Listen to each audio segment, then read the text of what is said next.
젊은 시절 사업 실패와 이혼을 겪고 혼자가 된 58살 박모 씨. 남은 건 몸 하나뿐이라는 생각에 손에 잡히는 일은 닥치는 대로 했고 쓰러져 응급실에 실려갈 때까지 건강을 망친지도 몰랐습니다. 이상일이 더 이상 내 몸이 이제 따라주질 않는 거예요. 숨이 차요. 이렇게 다리가 이렇게 막 붓고 고시원에서 자는데 숨을 못 쉬겠는 거예요. 병원을 나오고서도 구청의 도움을 받기까진 4년이 더 걸렸습니다. 남한테 신세지고 뭐 이러는 게 익숙지가 않아가지고 그런 생각은 하지는 못했죠. 무능력함을 남들한테 들키기 싫은 것도 좀 있었고. 박 씨처럼 혼자가 된 중년 남성들의 위기 신호는 수치로도 나타나고 있습니다. 지난 2023년 건강보험료나 통신비 등이 체납된 1인 가구 가운데 가장 많은 비율을 차지한 건 바로 50대 남성이었습니다. 긴급 지원을 받은 1인 가구에서도 50, 60대 남성이 3명 중 1명꼴이었습니다. 더 큰 문제는 이 같은 경제적 어려움이 사회적 고립을 야기해 악순환으로 이어진다는 겁니다.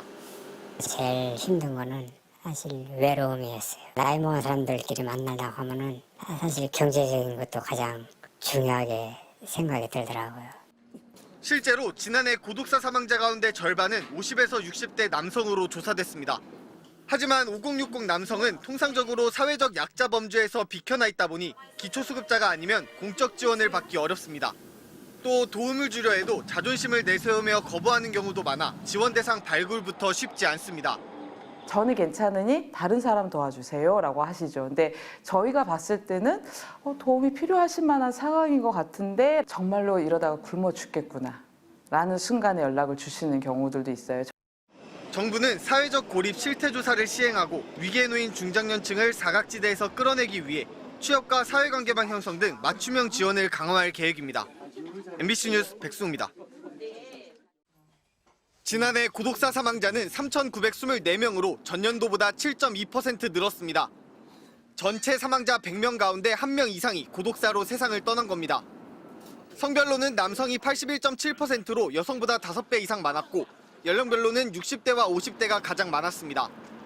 성별과 연령대를 함께 보면 60대 남성과 50대 남성이 절반 이상을 차지해 중장년 남성이 고독사에 가장 취약한 것으로 나타났습니다.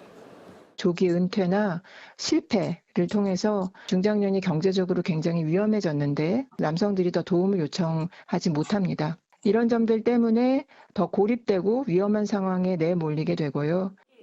고독사 사망자 수는 지난 5년 동안 꾸준히 늘고 있습니다. 고령화의 1인 가구 비율이 늘어난 데다 디지털 기술 발달로 대면 관계가 약해지는 등 생활상이 변한 게 복합적으로 작용했습니다. 고독사 발생 장소는 주택과 아파트 순으로 많았지만 원룸과 여관, 고시원 등의 비중이 증가하는 추세입니다. 최초 신고자도 가족이나 지인 비중은 줄었고 임대인이나 보건복지 종사자 비중이 늘었습니다. 고독사 사망자 중 자살자는 13.4%로 전년보다 소폭 줄었고 연령대로는 20대가 절반 이상으로 가장 높았습니다. 또 사망 전 1년간 기초생활보장 수급을 받은 이력이 있는 경우가 39%로 경제적 요인도 반영된 것으로 나타났습니다. 정부는 고독사 예방을 위한 대책 마련에 나섰습니다.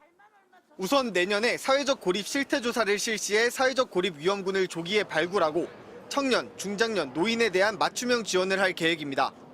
특히 가장 취약한 고리인 중장년은 실직과 가정 문제 등이 주요 어려움으로 예상되는 만큼 취업이나 사회관계망 형성을 중심으로 지원 프로그램을 운영할 방침입니다. MBC 뉴스 백수입니다.